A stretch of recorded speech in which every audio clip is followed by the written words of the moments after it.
But that's beside the point. You got I mean, you got all kinds of stories for the barbershop. I know.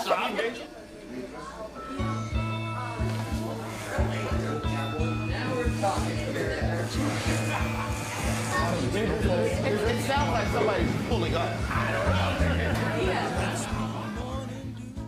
Clear up the misinformation about your background on criminal justice. I was probably one of the first elected prosecutors in the country to say we need to have reentry initiatives.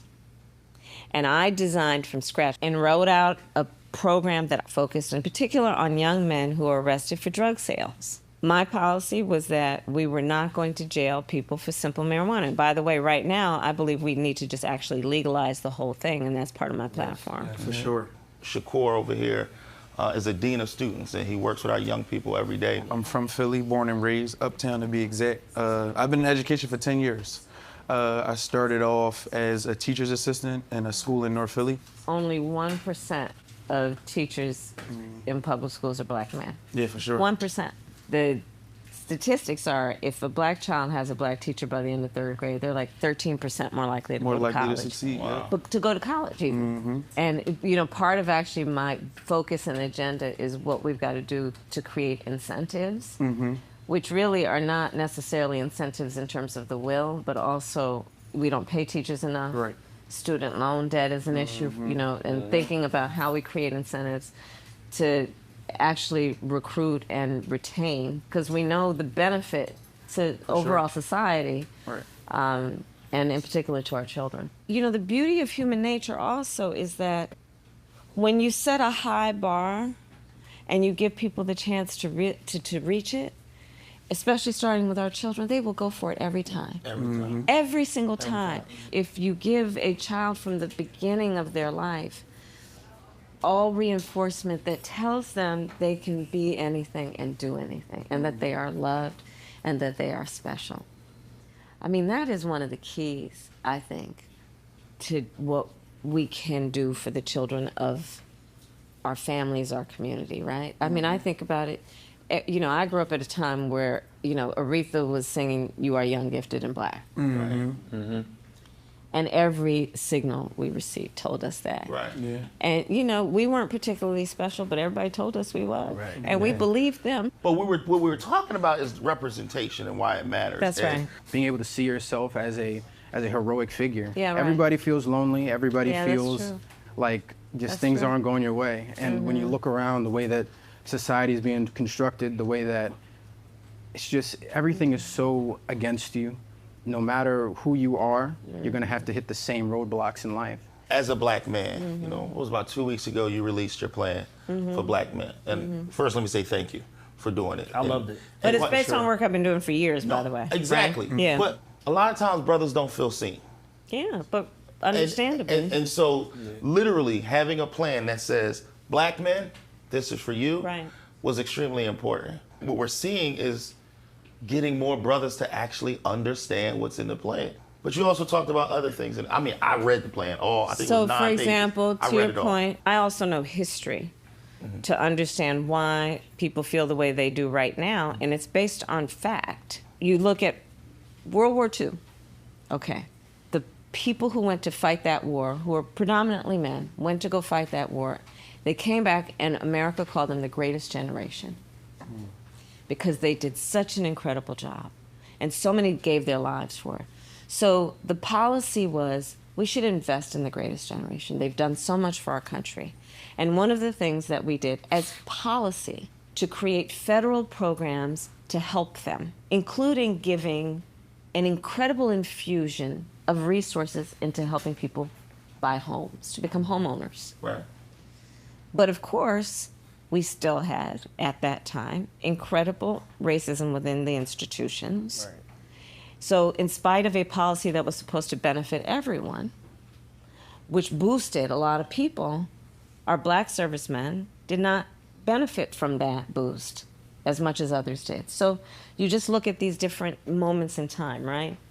You look at redlining. I mean, it happened here in Philly. It happened all over the country, which is black people who were ready to buy homes in areas where they could then build the wealth right?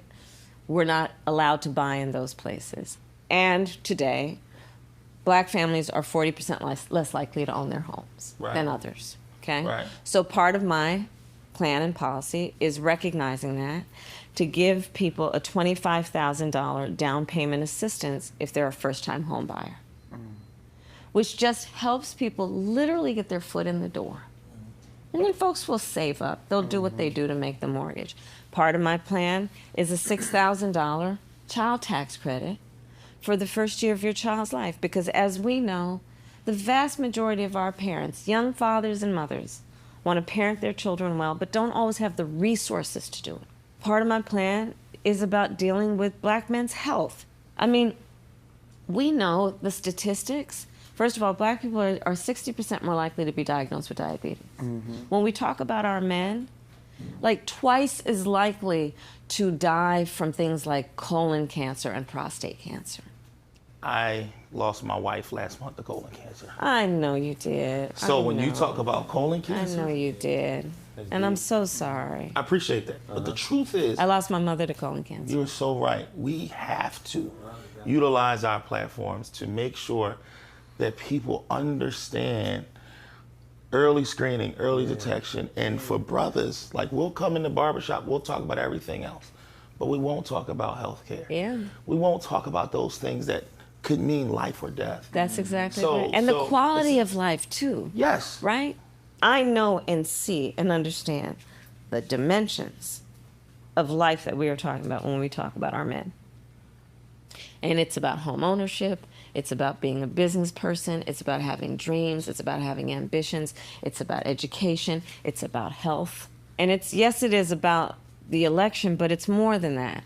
Because part to the point that we've been talking about, and you talked about so beautifully, when people feel alone, it's very disempowering.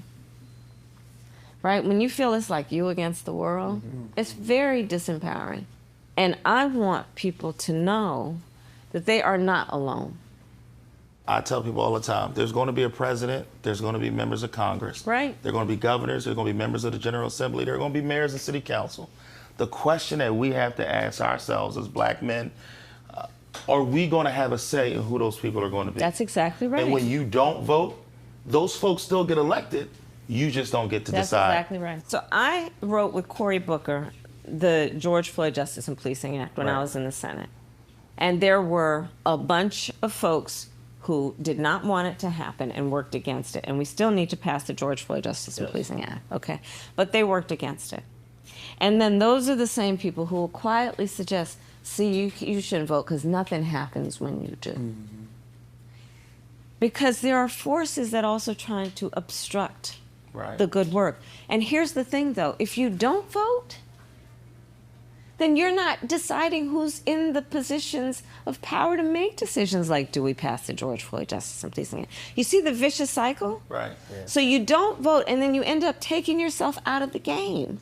And we should never take ourselves out of the game. There's a national spotlight every 4 years around the big ticket, the presidential election and everything like that. There's also very important to make sure that you're voting in your local elections also. Good. Your judges, your state reps, your city council people, and also being engaged in that process so that you understand how all of these different functions work together. Right. To get the word out, whether people vote for me or not, whether they vote or not. Well, although we want to encourage them to vote for me. Everybody should vote. But let's get the word out so people also understand what they have a right to expect and demand.